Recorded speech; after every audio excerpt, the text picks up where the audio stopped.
Coming up on Gunters Universe, episode 32, I talk with Mark Schramm of VR Bits. We will be discussing the HTC VIVE and what his experience has been like developing for it. Stay tuned. VR Chat, the next frontier. These are the experiences from Gunters Universe. His continuing mission, to seek out and connect with VR devs and passionate enthusiasts, to discuss theories, beliefs, and rhetoric of all kind, and to boldly go where no show has ever gone before.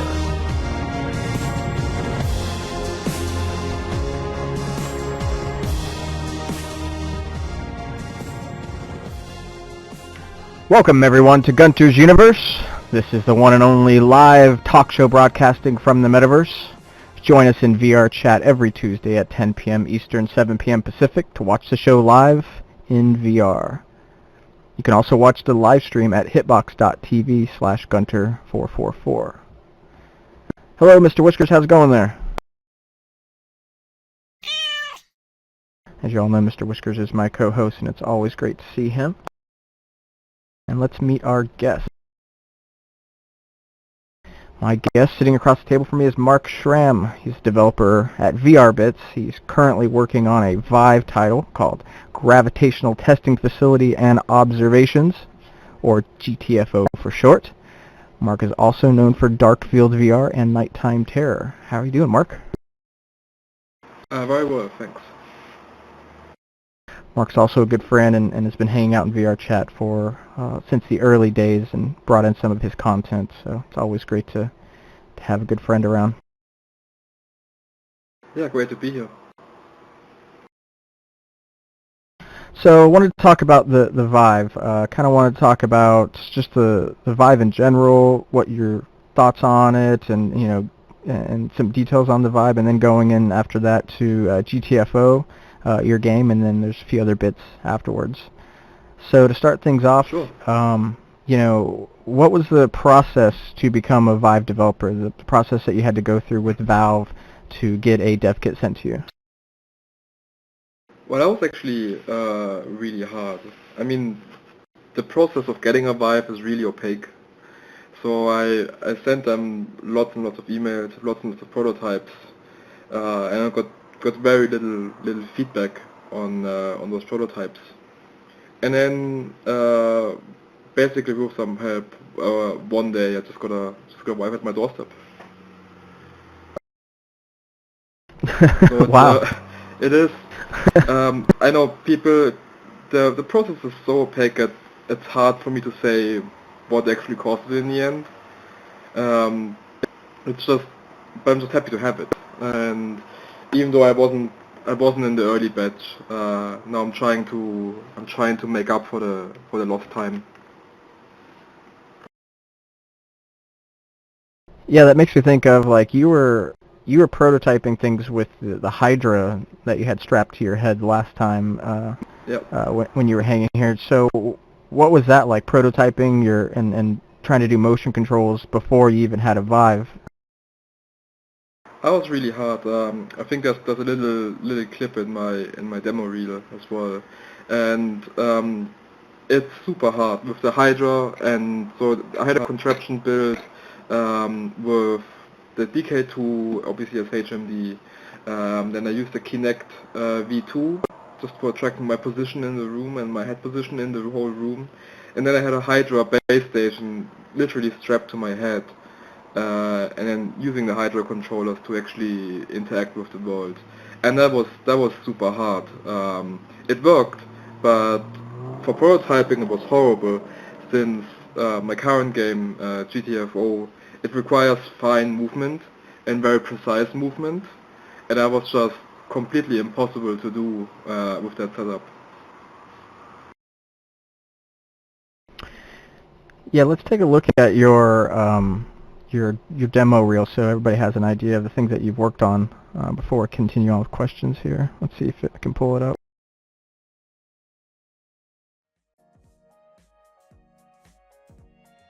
Nighttime Terror. There we go. Oh my god, oh, what the fuck? What the fuck I'm playing as this little guy? The avatar you're using now is from your game Nighttime Terror that we were seeing there. Yep. So that's the Hydra strapped to my head and the Kinect tracking. That's Stranded, another project I'm working on. Oh, and did work with Blair from Iris Virtual Reality, doing Technolost podcasts for the gear. That's a brilliant idea. I love that. Oh yeah, some PewDiePie action. And some more Hydra on my head. And it's glowing. Nice. And so that was for Darkfield, but what was that version called? I forgot. It's Darkfield Infiltrator. It's a standalone project that might find its way into the Darkfield main game. And that's Darkfield. So that's the old trailer. We've been working on Darkfield for 3 years now, and it should be done by the time the Rift launches. We've been quiet in the last couple of months. We don't want to spoil the surprise.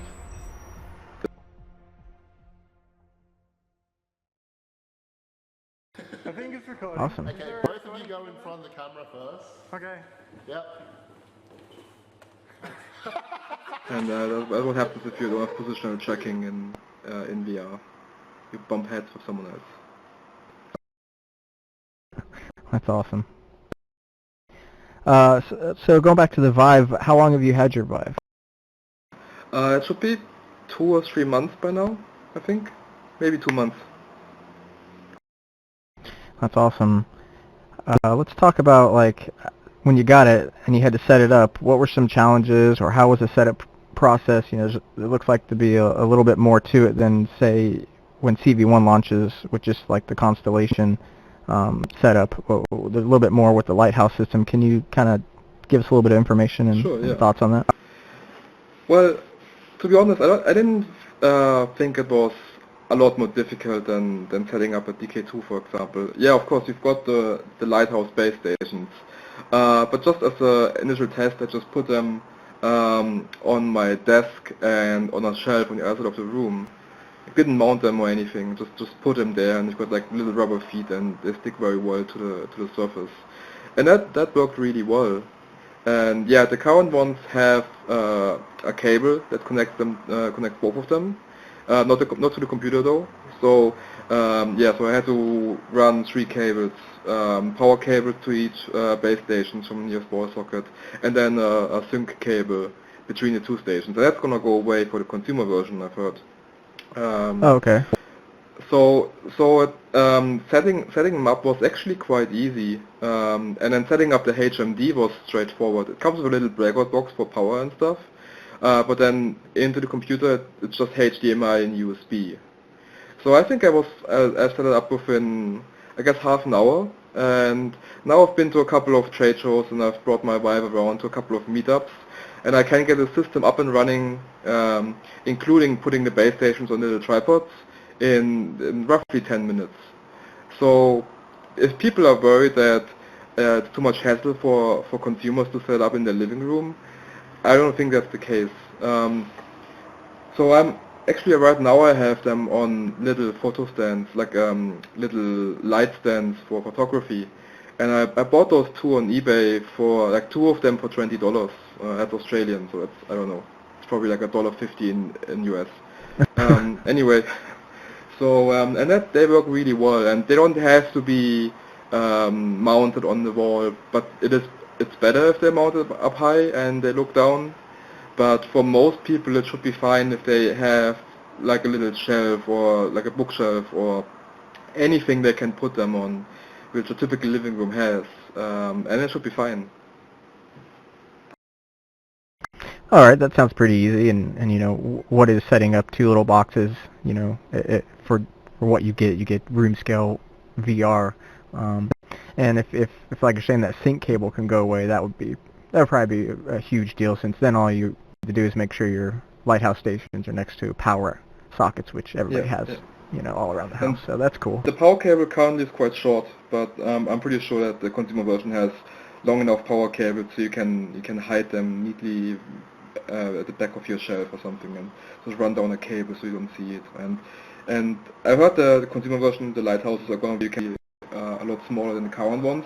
Not that the current ones are big, it's just they're gonna be smaller and more refined, and they vibrate less and make less noise. I think people will just put them on their shelves and forget about them. Right, right. Just like having some speakers set up or something.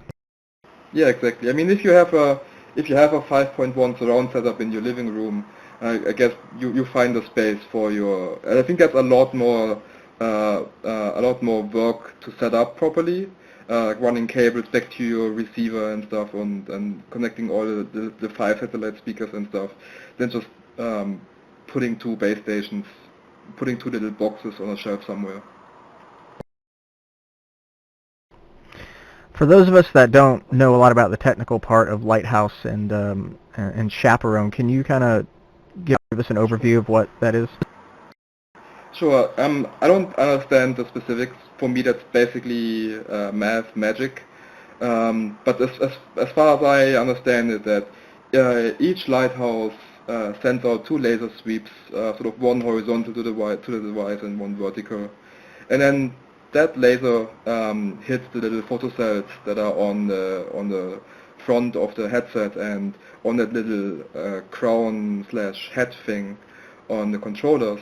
And then by knowing how fast that laser sweeps across the room, by knowing the exact geometry of the device that's being hit and the succession of the points, the photocells being hit on the device, it basically turns into a simple math problem, and then you can just calculate how far away are you from that base station, what's the angle towards that base station.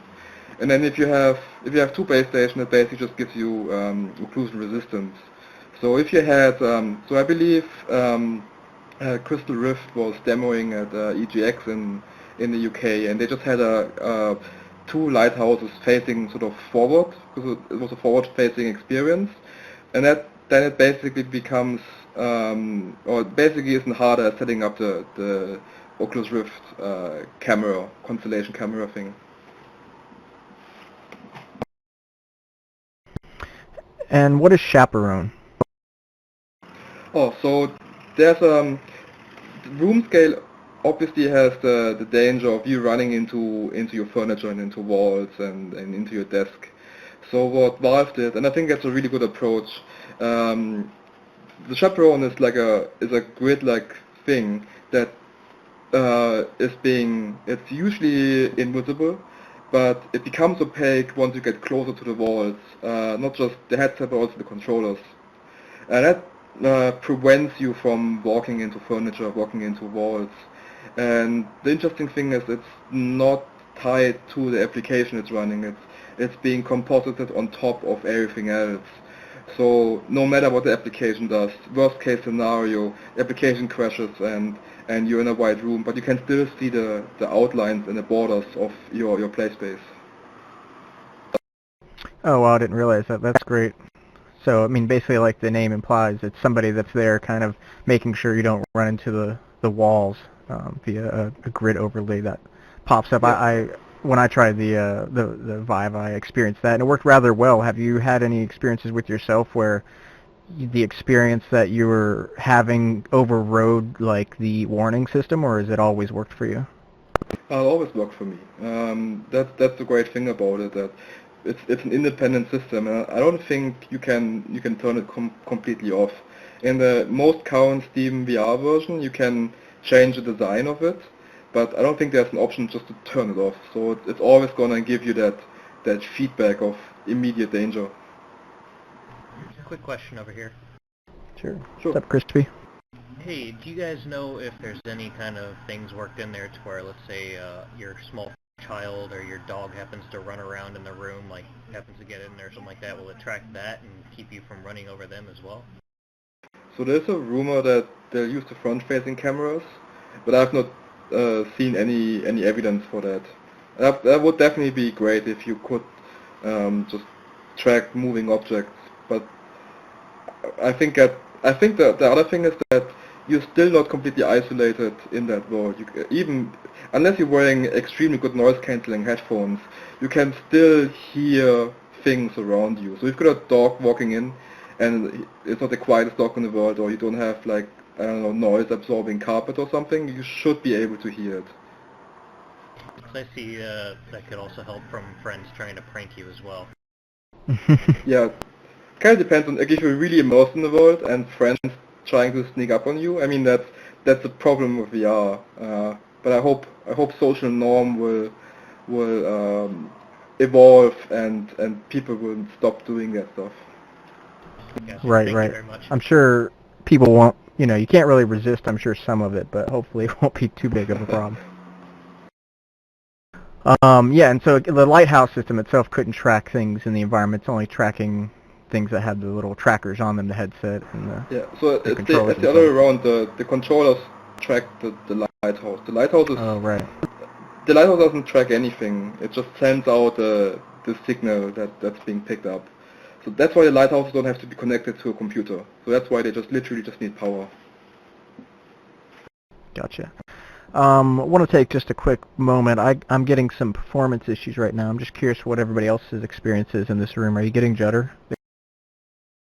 I was with my headset. Mine's fine. I did about a minute ago, but everything's fine now. Okay. Yeah, mine's okay.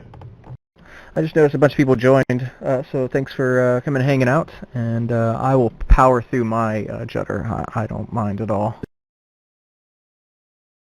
Okay, so Sorry to interrupt you, but No, go I think ahead. that's a thing that I mean, what I also want to talk about, not just the VIVE and stuff, but the thing that we shouldn't make people motion sick. And I know you have bad frame rate now, and you said you're gonna power through the bad frame rate.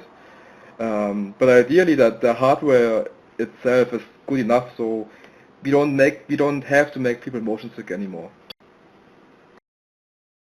And that's that's huge. We don't have to give people, or we shouldn't give people a bad VR experience. I've been demoing the VIVE a couple of times. I've been demoing DK2 and DK1 for ages. And I've seen lots of demos of other people, other developers, indie developers, and going over sort of like bigger studios and then ending with people like Oculus and Sony and Valve. And I've seen lots of public demos. And whenever I see a public demo which is mediocre to bad, I feel the need to tell those people, well, you just can't do that. There's no point of giving people a bad first impression of VR. Yeah, absolutely. I mean, we a bad VR experience sucks. Why would you want to go back and do it again? And so for you that is giving the VR experience, why would you even want to risk that? You're giving this experience to somebody because you want them to become aware of VR, because you're passionate about it. You want them to get involved too. But if it's something that you've had to grow in your VR sea legs to, that's probably not going to be something good to share with somebody else. Yeah, exactly. I would even say that, so I've got lots of people saying that, oh yeah, you have to get your VR legs for an experience. And I think even VR chat is one of them because of the locomotion scheme. Not trying with this VR chat, because I guess it's still, for having its locomotion scheme, it's still the best current way to explore VR chat. But there are so many VR demos where the developer does not even try to mitigate these problems. I was at PAX Australia, and I've seen some other VR demos, especially for some indie developers there, where you had forced camera movement, forced camera rotation, forced camera tilt, like a simple look at script to an object, and the camera would be constantly looking at the object on top of your own head rotation. And that would result in sort of tilted horizons, and the pitch was wrong, and even the roll was wrong. And when I saw that, as a VR developer, that really hurts me, because this is not an enjoyable experience. And most of us here in VR chat right now, we've been here from the very beginning, and we've learned sort of the things that make a good VR experience, or at least we've learned the things that we shouldn't do. And many new developers come in and just tick that checkbox in Unity that says enable VR support, and then claim full VR support for their games. And porting a mobile game that's never designed for VR, just by doing that, it's just lazy, and it ruins people for VR. And probably just to one sort of anecdotal evidence to that is I was demoing at a gaming bar recently. I was demoing GTFO. Probably that's a good segue to my game. I was demoing GTFO on the VIVE, and obviously I had people waiting there was a long queue. So other people went further on the bar and saw a DK2 experience. They tried the DK2 experience and then were about to leave. So I asked them, hey, there's no queue anymore. Do you want to try the VIVE? And they were like, nah, thanks. We've tried the DK2 down there. VR is not for us. We got horrible motion sick. So I had people actually declining to try the most advanced VR headset because they've tried an experience on a DK2 which made them horribly motion sick. And I'm not saying it's the DK2's fault, because there are lots of experiences that don't make people motion sick. It's the developer's responsibility of not making people motion sick. Yeah, it's different than developing video games. I don't know who said it, but like, the developer has now got to take into consideration that you have somebody's head inside of a headset, and that it's something that they need to be responsible for, not to make them sick, or not to subject people to, maybe too much startle or, too much uncomfortableness, because this is, a totally different thing, just a video game. It's not the hardware that makes people motion sick, it's what the developer does. So if someone ever gets motion sick in VR, it's just blame the developer and tell the developer, hey, I don't want to get motion sick, and eventually I hope that developers will learn and fix it. And I'm sure they will, and I'm sure there's still going to be, you can't get rid of all the bad VR experiences. Those are going to be part and parcel as well. Maybe with the stores that open up, there'll be, well, I guess Oculus is not going to allow things that aren't going to run smooth, and so I guess that'll mitigate a bunch of the problems. I don't know what Steam is going to be allowing in. But we have our challenges here in VR Chat because we're social and we allow people to bring in any of their own 3D content, which may or may not be optimized. But the same thing here, this set is very minimal, and right now with the Jedi I have, it shouldn't even be existing, and I believe that is a result of some other update that happened in VR Chat causing the problem. I don't think it's actually in the assets here, but hard to tell. It has its own set of problems.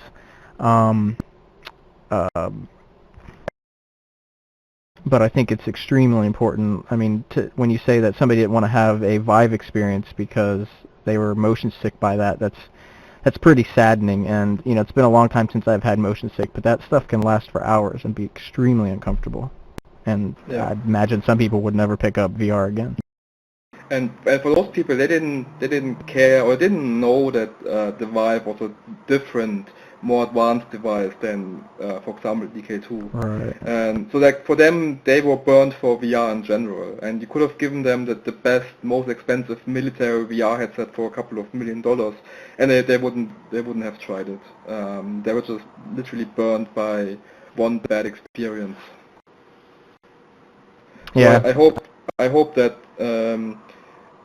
once VR hits the mass market, that people will realize that VR doesn't equal motion sickness, and they realize that it's the experience that's wrong and not the whole category in itself. Yeah, I'll take a little bit of time to get that message through. I hope, with the explosion of VR that I imagine happening, there'll just be so many positive experiences, so many YouTube videos and all kinds of greatness that hopefully one would start to think like, well, maybe I should, it's a thing that I try and I got to try more. But it's a little hard when it's physically affecting you in the sickness way. Was going to slide over to GTFO, but I think maybe this is actually a good time to talk about CloudStep. You want to talk about that for a moment? Sure. So CloudStep. I'm going to throw up the video while you're talking about sure. it that you have and mute it. But go ahead. So this actually comes, so that the basic idea, I've been developing it with Blair Renault from Iris Virtual Reality, famously known for Technolust and all the Technolust spin-offs. And so we both got the idea, I think it's actually from the Smash Hit Plunder people. They had a video where they showed us a very similar technique. So we tried to re-implement that, and we actually found a couple of things that I'm not sure if they have encountered. So the basic idea of cloud step, and we actually, some people are saying, are you trying to trademark cloud step? But that's actually just it's the complete opposite. It's a bit of a it's a name that's trying to make fun of the idea of trademarking locomotion schemes. So we're calling it first-person locomotion thingy. Wink, Oh, I got it. Okay. So it's our idea is basically snap turn. So if on many DK2 experiences with a gamepad, you can press the left and right bumper or shoulder buttons to turn in usually 45-degree increments, but just the idea of don't have a continuous rotation at any given time. So you just snap turn in increments. And that's the same idea, we're using it for locomotion. So instead of doing a continuous forward movement, we're doing tiny teleports, so tiny jumps. In the current video, I think the settings are 1 meter every half second. And right, and these aren't like fading, teleports. These are pretty snappy, pretty instant. Yeah, they're not fading. We actually haven't implemented fading yet, but we've been using the current system with those instantaneous jumps for a while, and it works really well. And the fading might be great if you're jumping larger distances, but for those smaller steps, it seems that there's no fade needed. But definitely we should try it out and see what happens. What you see right now in the video is that there's one thing that we realized, that if you're jumping in 1 meter increments, worst case scenario is that you're 99 centimeters away from your object.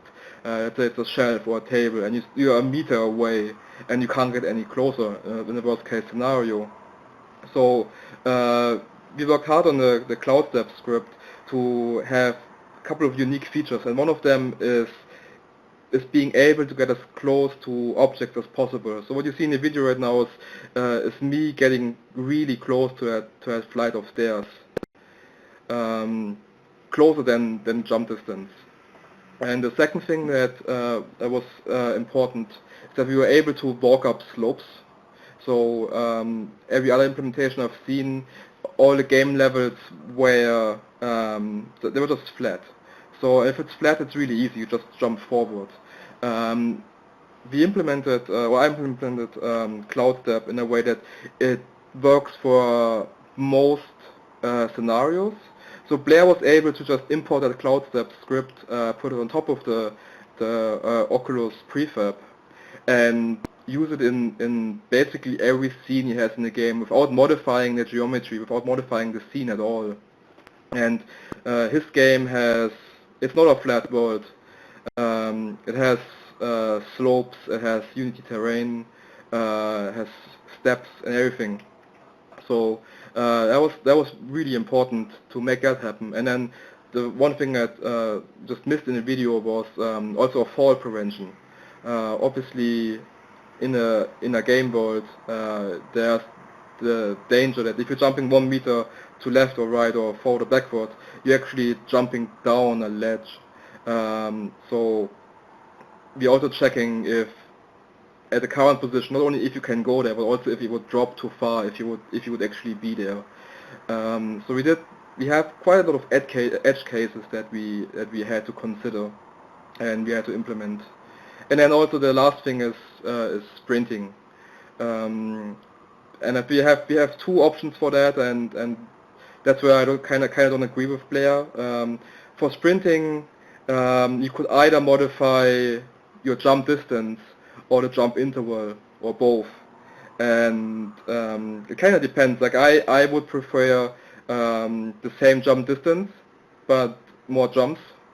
Players on the side of having a longer jump distance and the same sort of amount of jumps per time frame. And I think that's just something that we have to try out with more people and see what happens, see what's better. But yeah, overall, no motion sickness in VR, and it still sort of enables games that are heavily focused on exploration and just walking from shelf to shelf or just walking down a meter left or right and see what's there and see if people can interact with something over there, and not like the teleport system where teleporting just half a meter to your left and right would be very annoying to do manually all the time. Yeah, and it works really well for technolust. Right, you still want to explore. You don't want to necessarily, like, if you teleport, way over there, you might miss stuff in between. So it's a way that is close to what we have with our analog sticks and our current, movement in video games, but in these short micro teleports that are kind of hard to even perceive, but do a lot because you don't have that acceleration, that locomotion where accelerating and stopping, accelerating, stopping. And it sort of reminds me of the old, like, I don't know, dungeon games where you would click to go forward and you keep clicking, and you, like, step at a time there, so that's interesting. I believe the first ones who were doing it was actually Crystal Rift. But their game is also tile-based, so it really makes sense for their game to jump into the next tile. But yeah, I think that system it was great. It was a great idea to expand it into normal, in quotation marks, normal games where you would previously just walk around and now you teleport in tiny steps. Awesome. I'm glad you guys are working on that. Okay, so what I'm really excited to talk to you about is GTFO. Let's roll the trailer, and then it just looks beautiful. It's awesome. Everybody should check this out.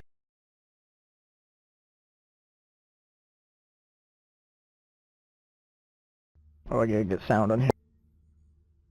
Welcome to the Gravitational Testing Facility and Observations. We thank you for your participation in our new devices testing program. Please of Trump Industries there. Yeah, that upset that pissed a lot of people off. So that's for trailer. It's a 4 or 5 minute gameplay video. So I'm just gonna talk over it, I guess. Just the initial note of a proud subsidiary of Trump Industries. So it, as I said, it pisses everybody off. If people like Donald Trump, they think I'm making fun of them. If people hate Donald Trump, they think that this game is sponsored by Donald Trump. So I would just say to everyone, just relax and yeah, it's a joke. It's a joke like everything else in the game. The humor in the game is sarcastic and funny, very very Portal-esque, I admit. And and everything in this and in that game world, I don't know. I probably removed that for the final game because many people are just too confused by when they hear the name Donald Trump. But it's a testing facility where the person doesn't really matter, and you get cancer from those boards, and they're really dangerous, and you can get hit by balls, and it just sounds like something that would in a world where Donald Trump is president, that's something that, I don't know, could happen. It's a joke. I didn't really think about it. Anyways, so as you've seen in that little video, the idea is, if you ever played The Incredible Machine or Enigmo, it's sort of the same idea, where you have to get things from point A to point B, I guess.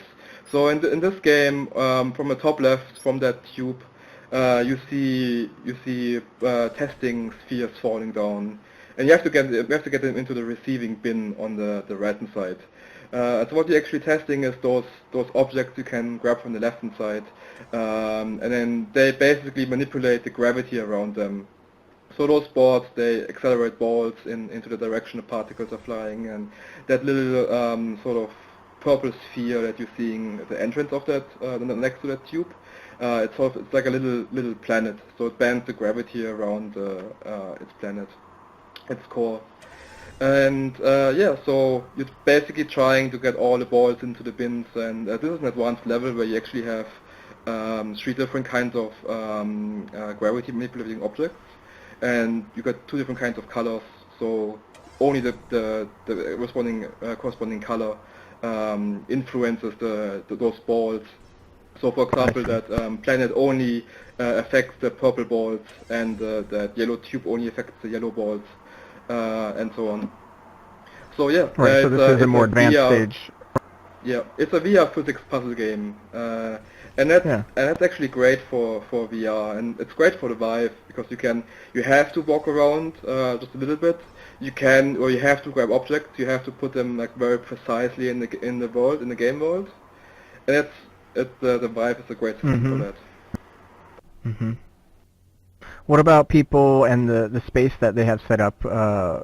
You say they have to walk around a little bit. Doesn't look like too much, so it looks like it's going to take advantage of it, but not require people to have huge rooms. But what if somebody is there a minimum distance that you're going to have to set that people have set up with their lighthouses? So I'm currently using for most of my puzzles. I'm trying to keep them within 2.5 by 1 meter, which is or 1.5 meters. I think that's the minimum that the Steam VR configuration wizard tells you to have for room scale experiences. And interestingly, it's also exactly the size of my living room rug. So whenever I walk on that rug and I feel my feet leaving that little rug in my living room, I just know where that's where my minimum play space is. So I expect people, if they have a living room and if they have a rug in a living room, to have that size. It's quite a typical sort of common size, 2.5 meters by 1.5 meters. And that's probably the area that most people can realistically have in their living room or in their wherever their computer is, in their VR dungeon or something. So what does that make that? I don't know, 4.5 feet by 7.5 feet. Not sure. Yeah, probably something like that. I'm sorry for all the Americans that use feet. Oh, I wish we didn't, but we do. So it's worth mentioning. So if I had 5 by 8, I'd be pretty good. In my RV, I'm not going to be able to pull that off, so I'm a bit worried. I'll have to set my Vive up outside and sleep outside. Well, I'll just sleep in the Vive outside. That works. Camping in VR. Makes sense. Just build a little fence so you don't get eaten by animals at night, and you should be fine. Yep. And screen it in. So, you prototype built this out to where it's at so far in a pretty relatively short time. That's pretty impressive. When did you start working on this? How much time you put into this? Where did the idea come from? Sure. Well, I got my Vive, and then the first day was set up and trying out all the demos on Steam.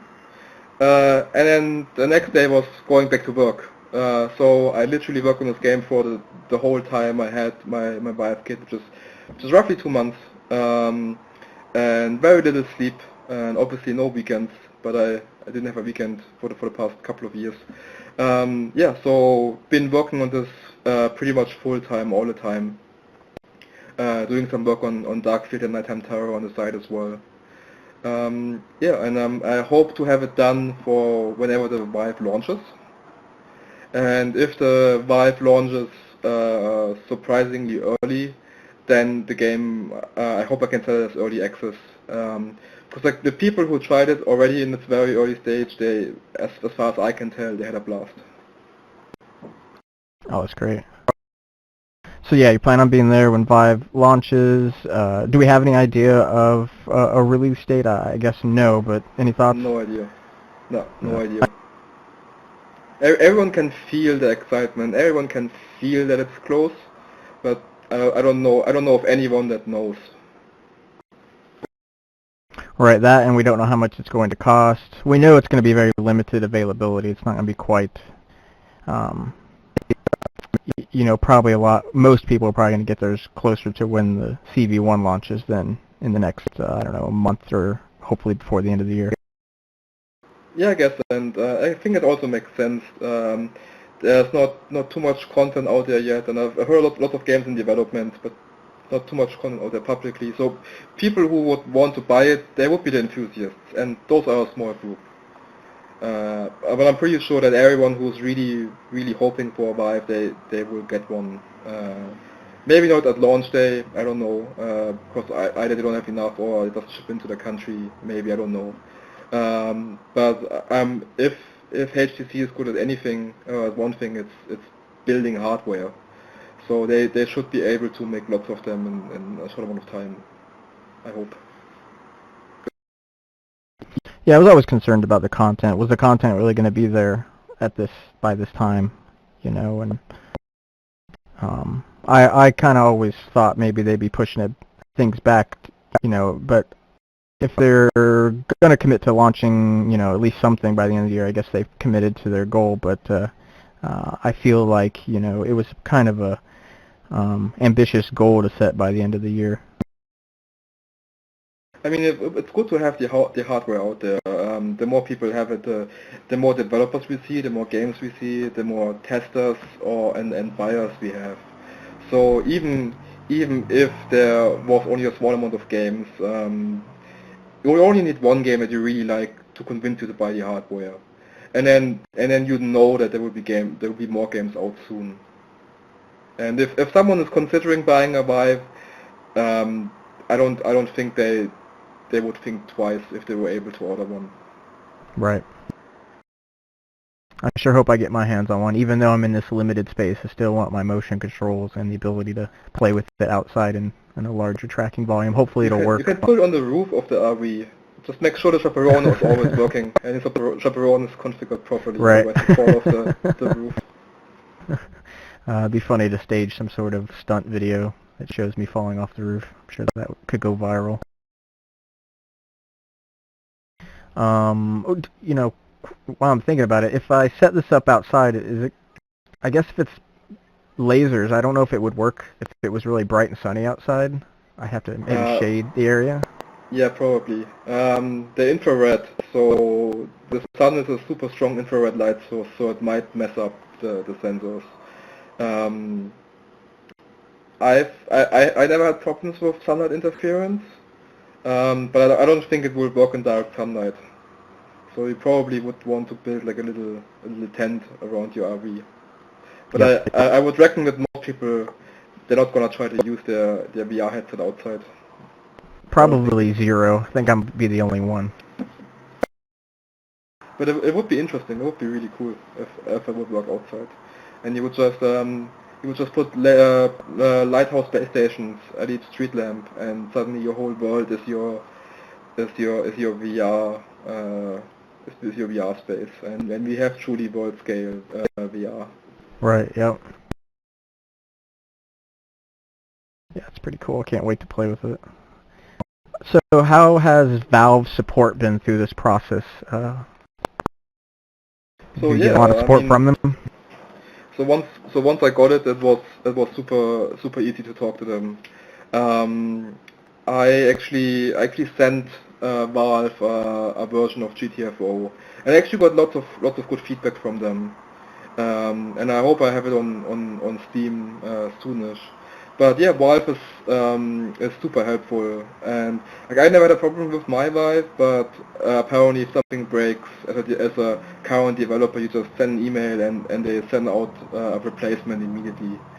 And they've got the Steam forums for Steam VR developers, and usually you ask a question there and you get a reply within a day, and usually a very good reply from one of the people who actually knows, who's actually responsible for that line of code or responsible for the hardware. And right now you're not dealing with any sort of support ticketing system where you have to go through layers and layers. No, you just get to talk to the people that are important and that can help you.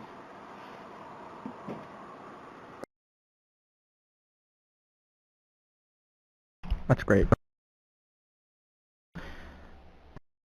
So what kind of challenges, you know, going from DK2 and developing there and now developing on the Vive, was there any unexpected challenges, any things that you had to learn, performance issues? So actually, development has been super straightforward. So the first thing I did was porting over Darkfield and Nighttime Terror to the VIVE, and they all work. And so we probably have support for VIVE support for Darkfield and Nighttime Terror in the future. But what I realized is that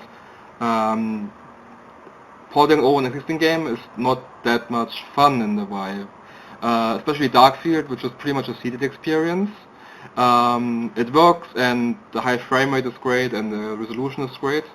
So I'm actually using that right now to test performance on Darkfield to see if you can hit the 90 FPS, the high resolution. But you didn't make use of the hand controllers and the room scale. Supporting over Nighttime Terror was actually interesting because Nighttime Terror, all the levels are actually rooms.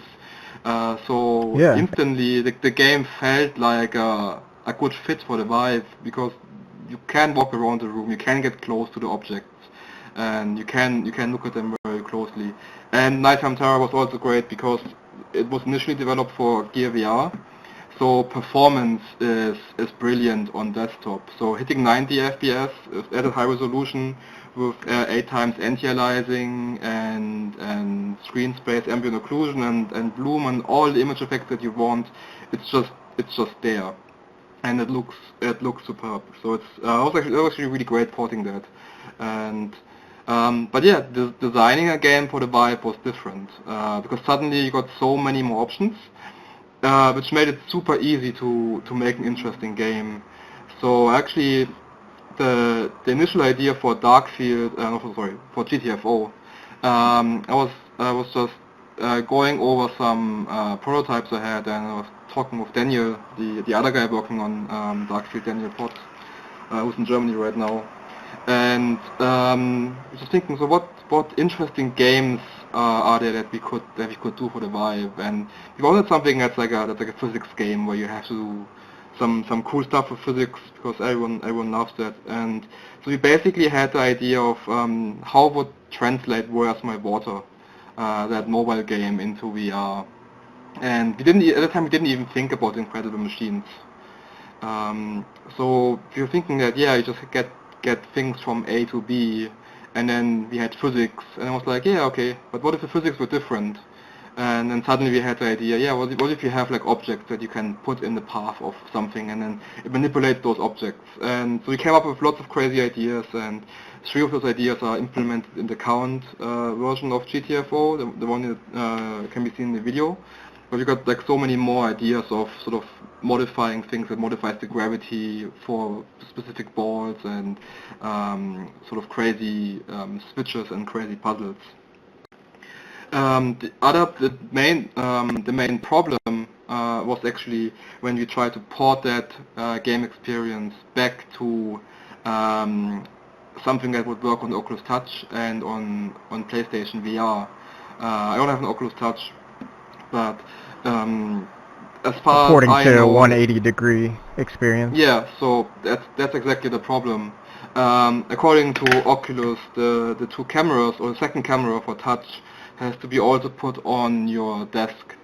So it means that your experience is forward-facing only if you want your hands. Obviously, your head is still tracked in 360, so you can look behind you, but the moment you sort of rotate your body to grab something behind you, your body has a good chance of occluding the object. And there was a very good talk of the Alchemy guys who are doing Job Simulator. I think they gave one at Oculus Connect as well. I don't think it's online yet, but I think I saw one at was it either Unite or some other conference where with lots of diagrams, and they actually explained how they're solving it in their game. And what I'm trying to do for GTFO is basically the same approach where each platform gets their own set of specific levels. In GTFO, that will mean that the puzzles are forward facing. So there will be different puzzles, and coming up with cool puzzles with that restrictions is also quite challenging. Right, and I think that's something that people don't realize. Like, you know, if you could be asked, is GTFO going to support the Rift? And I don't think it's a matter of like, you know, or is it going to be exclusive? And I think it comes down to a lot of times not just being like, it's not exclusive necessarily for a reason to be exclusive for, I don't know, making money or something, but like because supporting another system takes a lot of more resources. You know, you have to weigh that. Do you want to do that? Yeah, definitely. Especially if it not only means that you have to port the game over, for example, to if you're not be on PlayStation, you have to port everything over to a completely different architecture, and you probably get issues with shaders and all that stuff. But also your game design, because your game design previously required or made good use of a specific feature that's specific to a platform, and suddenly that feature is different, or you have more limitations on that. So like there was a couple of weeks ago there was this huge discussion on Reddit if room scale is the main thing of the Vive. I get very good tracking volumes with my DK2 already if I put the camera in the corner, and I can walk around a fair bit, and with CV1 you get probably a bigger tracking area. So I think the tracking area and sort of room scale versus like rug scale, I guess, is the term that some people are trying to coin. I don't think it's I don't think it's a big deal. Like the tracking area is not a big issue. It's the ability of having hand tracked input, and if that is only forward facing or all around you. So I think that is the biggest advantage of the Vive right now, that you actually can turn around. But then Oculus Touch has controllers that are much more natural. So instead of having a wand, so they have both the advantages and disadvantages, and it's now up to us game developers trying to make good use of each platform. I'm holding out hope that you can take one of those other cameras and put it behind you. You know, I'm not sure why they're not saying you can do that or you can't, but I liken it to almost when they said like the Oculus Rift is only a seated experience, yet when we try the demos at Oculus Connect or wherever, you are standing, and you know, that maybe like they're breaking the rules there, or you know, people are free to make things that are standing rug scale experiences now. Maybe we'll see the, you know, I don't see why the technology wouldn't be possible to have it so you could put a camera behind you and hopefully get something similar to room scale. I mean, I think the biggest problem is what Oculus's stand on is. I mean, if it was technically possible and people could put cameras on the other side of the room, if that is not an issue with, let's say, USB cable length or something, I don't know if that's a problem. I'm not that into that technology. But if that wasn't a problem, then it still boils down to most developers, or there's no incentive, or there's no reason to believe that users actually have a setup like that. So developers wouldn't make games that would support like a Oculus Touch 360 tracking setup, with the cameras being on the other side of the room. So developers probably, if they don't have the capacity, I guess, just time-wise, to spend time on making another version of an Oculus Touch game that would make use of the 360 tracking. And if they would just say, okay, just put your camera on the other side of the room, they would probably lose lots of customers if the tracking was only 180 degrees, if it was only forward-facing. So there's still lots of time until Oculus Touch comes out. Last thing I heard was sort of 6 months after the Rift itself. So there's still lots of time for Oculus to tell developers what the best way is, and there's still lots of time for developers to figure out how that translates into the game. Yeah, that makes a lot of sense. That's a great point. You know, it comes down to this development thing. Everybody, you know, technically things can be possible. Technically in VR anything's possible, but it's not reality. Reality is that all of this stuff takes time to build, to make it intuitive for people to use. to work on hardware that's going to be affordable enough, and all these other factors that are pretty darn tricky. And VR is so new, you got to make sure that people aren't getting sick, and that that you're also pushing the envelope, having fun. Like, what with these new technologies are we able to do? So it seems to take quite a lot of creativity and a lot more goes into it than I think us as enthusiasts or people experience would even think. That's what I think Reddit is wrong about. I see lots of discussions on Reddit that they go into the super detail on how you can set up your room space with Oculus or with Vive. But I don't think that matters at all. Developers want to make games that are fun, and developers want to support the platforms that people will buy. So as a consumer, you probably should care less about, or can I put the camera on the other side, or can I do this, or what is the cable situation of the Vive. And people will have systems. People will have probably both systems. Some of them. And developers will probably try to be on all the platforms, from Oculus over Vive to PlayStation VR, and they will make their games fun. So you should probably care more about, you shouldn't worry about the specific hardware. Just look forward to the games that will be out soon. Right, there's so much that we're going to be immersed in, having fun with. It's going to blow our minds. People that haven't even experienced VR yet are going to really be getting quite a treat. Instead of trying to already think about how we can hack it up and break it apart and do something that isn't going to happen day one.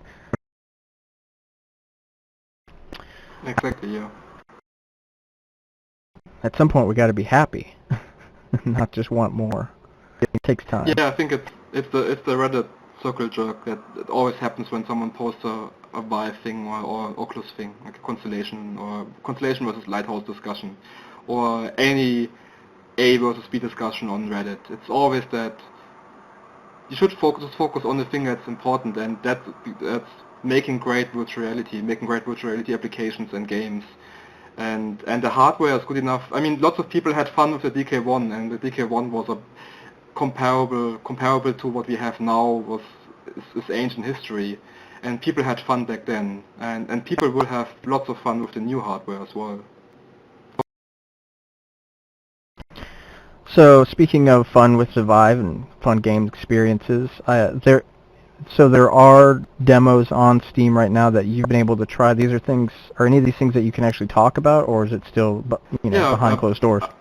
I believe everything that's on Steam is more or less publicly available, and Valve never made us sign any kind of NDA, and I'm pretty sure that every developer who has a demo on Steam would love people to talk about it. So yeah. So what is there? Give us a rundown of things you've tried. Okay, let me just open Steam so I can list them all. Yeah, absolutely. Absolutely.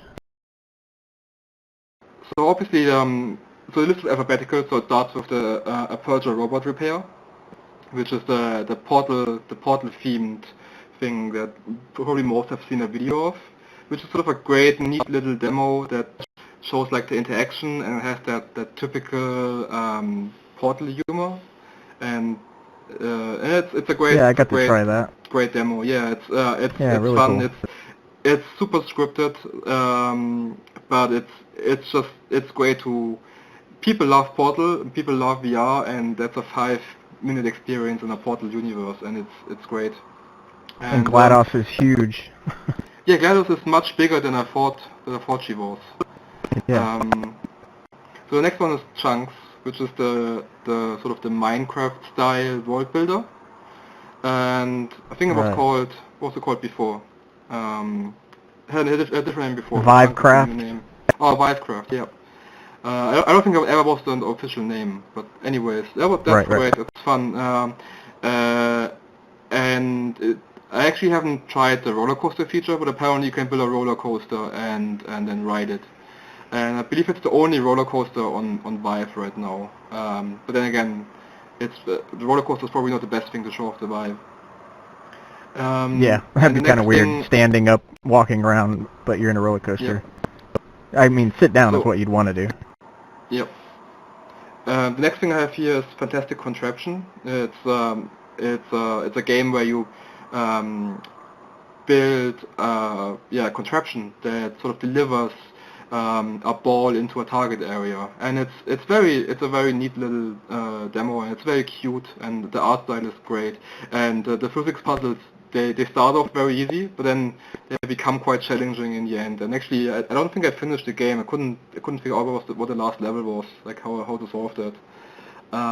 Yeah, but it's fun, and it's one of the inspirations I had for GTFO, where I realized, building things and then trying them out, and physics stuff in VR, or in general, I guess, is lots of fun. Yeah, I've seen a video of that. It looks great. Yeah, I had lots of fun in demo, and the art style is great. It has a farting cat in it, so you probably like it. Yeah. The next one is Final Approach, which is basically flight control in VR, and it's great. It has some modes where you are actually first person and sort of try to put out a fire on a plane.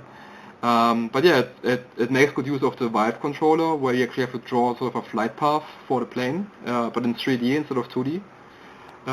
Yeah, and it's one of those things that are so super simple that you would think, oh, well, how can this be fun? But it's lots and lots of fun, and you got great sense of 3D with the little island and the little planes. And then the next thing in my Steam list is GTFO. So I hope that very soon everyone else can have GTFO in their Steam list. And one after that is the gallery. So that's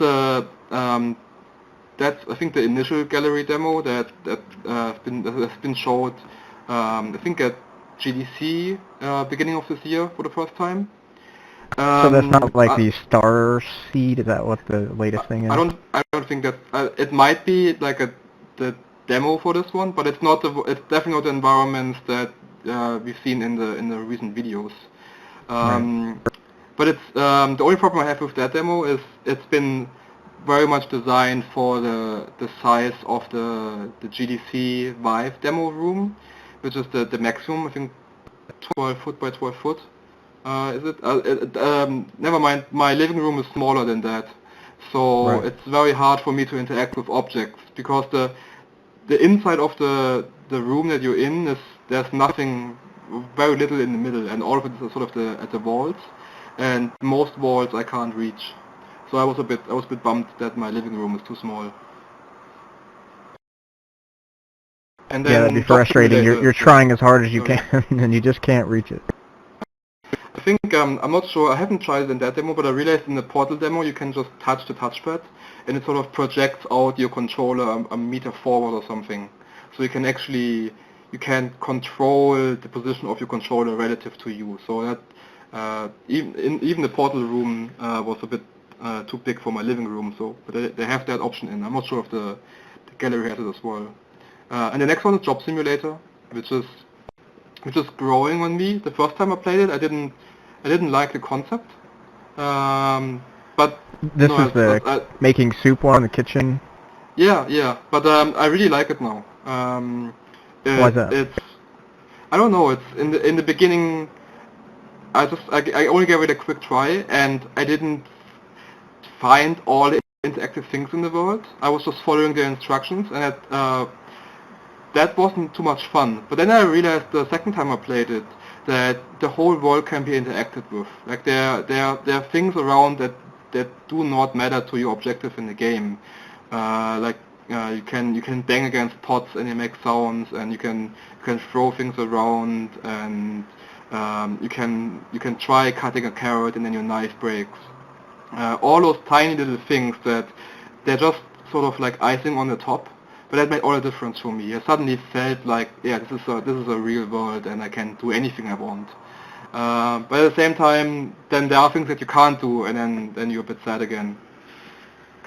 So I tried it on the Touch. It was the job simulator in the office, and yeah, I thought I wasn't gonna like it so much because visually it's not anything stunning. It's low poly and pretty basic, but there was just so much interactivity. I guess you just had a larger sense of agency and things you could play with. It reminds me of just playing with toys and playing around more so than like you're on a mission to complete some sort of game objectives.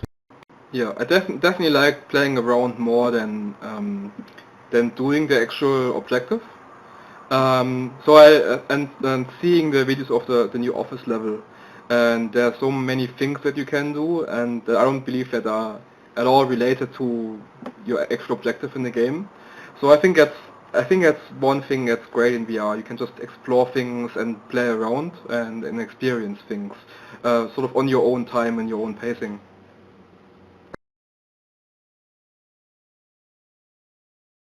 Any other titles on your list? So I got Mini Golf VR by Nathan Beattie. He is also he's also based in Australia. He's in Melbourne, and he is the organizer of the Melbourne Community VR Meetup. And big shout out to him. He literally saved my ass at PAX when my Vive appeared to be broken, and he lent me his. So yeah, big shout out to him for helping me out. Oh, great. Yeah, I've known Nathan for a while. Yeah, Mini Golf VR is a great game. It's Mini Golf in VR, and it's fun, and yeah, he really wants to make it an enjoyable experience that you can also do with your friends. I've seen some other mini golf games out there on Reddit, at least 2 other games, and they all appear to be single player only. So what I really want of a mini golf game is to be multiplayer and have fun with friends. Right, that's like what mini golf is. You go to play mini golf with your friends. You never go to mini golf by yourself. Yeah, that would be really sad. I don't know. Maybe somebody has. I want. I would like to find that person. Reverend. I'm sorry for Kyle who has no friends. No, but it's fun. Is it? But I think it's just fun to see if other people mess up, or how they mess up, or how badly they mess up, and then smack talk each other.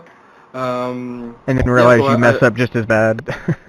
Yeah, probably. You know, mini golf is not a perfected sort of game, right? It's easy to screw up. It's meant to, with all the obstacles. Yeah, exactly.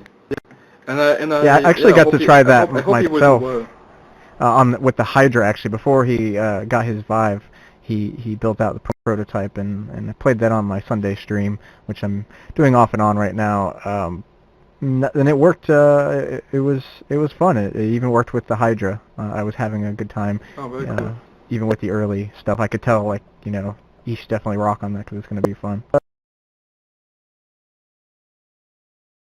I think the last thing I have on my Vive list, at least the games list, is the Ninja Trainer Vive demo, which is basically Fruit Ninja in VR, and it's exactly how you would make a VR port of Fruit Ninja, and it feels great, and it starts off easy like Fruit Ninja, but it then becomes super hard once you get like double fruits and double fruit in a bomb, and then 2 bombs, and then sort of one in the middle. And the great thing about that one is that you can only cut with the blade of your sword, and you can nudge things around with the back of your sword. So it's not like cool. Fruit Ninja on the phone where you just swipe over it and the direction doesn't matter. No, it actually matters how you hold your sword and with what sort of blade you hit it. So that's a great thing, and that's something that I show people when the first time they try the Vive. That's usually what I do. I just put them in that Ninja Trainer in the Ninja Trainer first, because they immediately get it and they immediately see what the system can do. Yeah, it makes me actually sort of.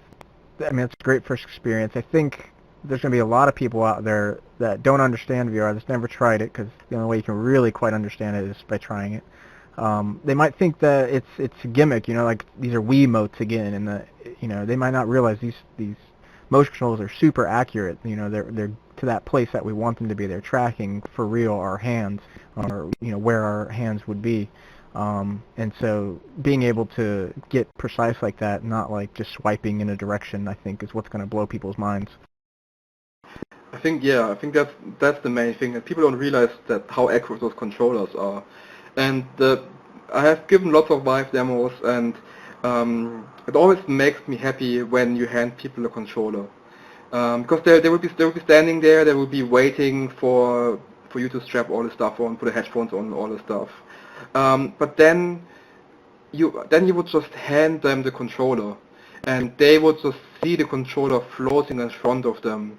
And then you, as the person who gives the demo, you just hold the controller at the top, so they can just grab it and not touch your hand while doing so. And then it's literally just picking something up. It's like picking up an apple from a tree. It's just there, and you grab it, and it's in your hand. And I think there wasn't a single person who didn't smile when they grabbed the controller. They grabbed the controller and they immediately started smiling, and they realized how accurate that system is. That object was exactly there where they thought it would be, and they just grabbed it. Yeah. Both getting your head inside VR and going, oh my god, I can look everywhere. It's wow, the scale and 3D this is real. And then when I got to try Oculus Touch, being used to Hydras, going, I mean, those are something cool too. I mean, it's nice to have anything tracked. But yeah, the Oculus Touch and the Vive was just like, wow, I don't need anything more than that. That's what I've been looking for, and so that's pretty special. Talking about when you give demos, are there any demos that you've given that stand out? Certain reactions beyond just people being like, "Wow, this is kind of blew my mind." Is there any funny moments that happen? Well, there was one. It's super hard to convey what you mean when someone is in virtual reality and they can't see you. And it's super hard, especially if they're gamers and they don't understand what you're trying to tell them. So in my game, in GTFO, the way you actually get those gravitation objects is you just grab them. But from where you're standing, you can't actually grab them. They're too far away. So you actually just do a step to the left and you grab them. So you just walk over there and grab them. So I had this one person, I gave him the controller, he went through the initial tutorial and the welcome screen, and then the game told him, okay, now look to your left, walk over there and grab the stuff. And then he was just standing there confused, and then he was like asking for me, and he was asking me, hey, how do I walk? And then I told him, well, you just walk. And he didn't know what I meant. He was looking for the button to walk forward. He was looking for like a way to strafe or something. And then I told him, no, just physically walk. And I thought just using the word physically would help, but he still didn't realize what I meant. Like, yeah, but how? How do I walk? And then I told him, well, just use your real feet. And then he looked down, and he looked down in VR, and I'm not rendering feet in my game or legs. He was like, yeah, but I have no feet. I have no feet. Like he couldn't grasp the concept that, like, he couldn't distinguish between me saying use your feet and like the non-existing feet in the game world. So what I ended up doing, because I really didn't know what to say else. So I pushed him a little bit. So he did a step to the left, and then he realized, oh yeah, hey, I have feet. I can actually walk. So that was definitely a funny moment where I realized that if you're like a pro gamer or any kind of gamer, and you have to unlearn what you previously knew about locomotion and basically everything. Interacting in a game environment, yeah. Yeah. That's awesome. That's a great story. Awesome. Yeah, more? Well, there was one weird thing at PAX. One interesting thing at PAX, that at the last day I had super big troubles with the positional tracking of the controllers. Not because of the lighthouse system, but because of the wireless signal to the receivers. So and that sort of circles back to what I said in the beginning, that we shouldn't give people bad first VR experiences. And I realized that everyone who tried the VIVE at PAX at my booth, they had a great time. But what I also realized is that you have to be honest about what your experience is and where it falls short. So what I did is, at least that I hope I did, to every single person who had any kind of trouble in the tracking of the controller, after the experience, I talked to the person and I told them, hey, I know you had a great time, I know it's probably the best thing you've ever tried, and the best thing you ever will try until the device comes out. But the device is capable of much more than this. This is my fuck up, and this is my fault, and the device should be more accurate than this. And if anyone that tried the demo is listening right now to this podcast, and I didn't do that, I wanna say it now that if you came to my booth and had a bad experience, I'm sorry for that. The hardware is much better. And what I actually ended up doing was I actually paused the whole thing for half an hour. Had people waiting for that amount of time as well, like in addition to whatever they waited before. And I converted all the controllers, or the controller back to a wired controller, and then the tracking was a lot more stable. So yeah, I guess what I'm trying to say is that if you have to try the best within your limitations, and if it's a bad experience, which I don't think mine was a bad experience, but it wasn't definitely as good as it could have been in a more proper and prepared environment, that at least you have to be honest about it. And I've seen lots of people giving VR demos with hardware that sort of where they could have done a better job and should have done a better job of making sure people have a good time. And even though people liked it, it doesn't mean that it was a good VR experience. Because, again, the first VR experience, everyone will like the first VR experience, no matter how bad it is. But that still doesn't mean that it's okay to do that. Like someone told me that, well, yeah, VR is still early days after trying like a technical bad demo. And I told them, well, VR is not early days anymore. VR has come a long way in a very short amount of time, and you should not accept like a underperforming demo or something that makes you motion sick as something that's a good experience. Yeah, it's a shame for those developers too. I mean, they're pushing their user base away, and they're potentially poisoning it for others. But like, as the developer, you want as many people to try your stuff, to enjoy your stuff, and I think any sort of sickness that's involved in that is just going to be, sending people away. So I in Melbourne actually tried another VR experience, and they had horrible frame rate. And when I talked to the developers, they told me, well, yeah, the frame rate is bad, but people still have fun. And I think that is a very lazy excuse, and I think that's something that should not be tolerated. Because yeah, people will always have fun if it's the first VR experience. But it also sets VR back a couple of years. We have smooth head tracking, and they could have done a better job of trying to at least keep the target frame rate of the hardware they had. And I think something that sort of I believe, and I'm making my my number one rule is that if you present virtual reality, you represent virtual reality as a whole. So if if you're giving a bad demo, or if you're giving a demo that's sort of substandard, that means people don't care about your demo. People will think VR is just like that. People will think VR has sort of bad frame rate or laggy tracking or makes you motion sick. So as developers, we should make sure that this doesn't happen, because not only does it maybe ruin your business, maybe not, but it definitely ruins or sets back VR as a whole, and it's not something that we should tolerate. Yeah, absolutely. That's good points and wise words. So I'm going to open things up to audience questions, thoughts, opinions, anything. Just go ahead and shout your name out and speak your mind. Lord Zone here. Are you going to make your game available to the Rift also? So I'm trying to make GTFO available for Oculus Touch. So I definitely want to have it on Oculus Touch as well. And I think having the controllers, which are more hand-like than more wand-like, is great for like, grabbing objects and placing them around. I don't have a touch kit.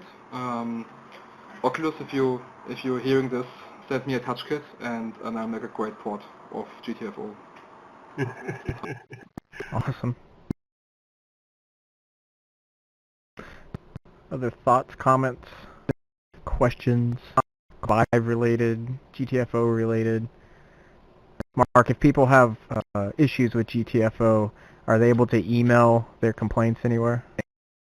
Sure, just let me look up that email address. So the website is Gravitational Testing Facility and Observations.com. One word, no spaces, no dashes. And let me find the support email. Okay, so the support email is, I'm only going to repeat this once, so if you have problems, just listen carefully.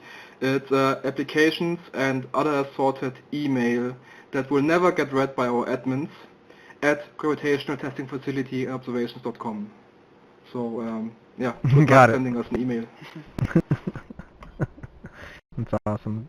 Fits perfectly with the humor of the game. Yeah, thanks. Also, we really don't want support emails, so that's the second. Sure. All right, this has been great. Mark, why don't you plug where people can find your stuff? You have more, we talked about Darkfield and Nighttime Terror, and I forgot the other one that you're working on. Stranded. So, Stranded. And a couple of other games. I'm working on Technical Sport Crimes with Blair. And we're doing a couple of other things, but I guess just go to our main company website, which is VR-bits.com. So that's VR-bits.com. Basically has all our projects and has my Twitter handle and everything, and email address. So if you've got any questions regarding VR, regarding VIVE development, if you have a VIVE and you want like a Steam key to test it out, just send me email as well. Yeah, that's us. That's VR Bits. Excellent. Well, I want to thank you a lot for coming out on the show. It's been great to hear all about GTFO and the VIVE. Some great information. Yeah, thanks for having me. And for representing VR properly. I think that's been one of the most important messages tonight. Yeah, I think that is something that, like, after giving so many demos and having seen so many demos, maybe just a couple of notable positive mentions that I also seen at PAX. There was the Earthlight guys. They actually they had also problems with the wireless, and they also shut down all the demos and turned them into wired controllers just to give people the best experience they can have. And then obviously everyone who's doing a good job, like Sony was there as well, and they had a great demo setup. Yeah, just there's no need for people to have a bad VR experience, and if they have, then the developer fucked up. Actually, my VIVE experience was a bit subpar because the batteries were going bad in the wireless controllers, and I did not get wired controllers, so the tracking was a little stuttery when I was drawing with Tilt Brush. That's a shame. Yeah. But yeah, again, like the hardware it's perfect. If the demo itself wasn't good, then I would suggest anyone just to tell the developer, tell them that there's something wrong, and I hope that they will try their best to fix it. Couple quick announcements. Join us here on Sundays at 6 p.m. Eastern, 3 p.m. Pacific for our VR Chat Sunday meetup. We've been doing it for over a year now. Love to have new people out and developers, enthusiasts, everybody together to connect and to also explore a lot of the user-generated content here in VR Chat, because that's where all the content comes from our user base. We do other things like movie nights and karaoke nights. I don't have anything specifically on the calendar yet. Fridays is usually when we do our karaoke. We'll do it about once a month, and movie nights usually on a Wednesday. What you can do though to keep up with these events is go to vrchat.net and click on events, and there'll be more and more showing up there. If you could, if you're in the sound of my voice here in the audience, go to the Reddit post and leave some comments if you enjoyed this or if you didn't enjoy it. And always like to point people to guntersuniverse.com. There's links for my newsletter, which I send out the day of, so you guys have a reminder of the show and who's on it. And also a link to my Patreon. I got another Patreon subscriber this week, and so that's really exciting for me. It's where you can give $0.25 a week, $1 a week, $5 a week to support the show, and it's building things up for me so I can hopefully do this stuff more and more often. Want to thank the Gunters Universe team, Kenny and Dark Akuma. Appreciate all of their help building the set and running the cameras here, and Olivier JT for doing the geometry work. Of course, my patrons, and just the whole VR chat community, and my guest, Mark Schramm. Thank you so much again. Thanks for having me. So everybody have a great rest of your week, and I'll see you next Tuesday back here in Gunters Universe. Take care.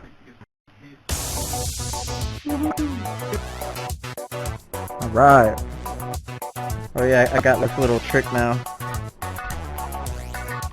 Dance live. There we go. Oh yeah. Hey Mark, you from Germany? I am, yeah. Where at in Germany?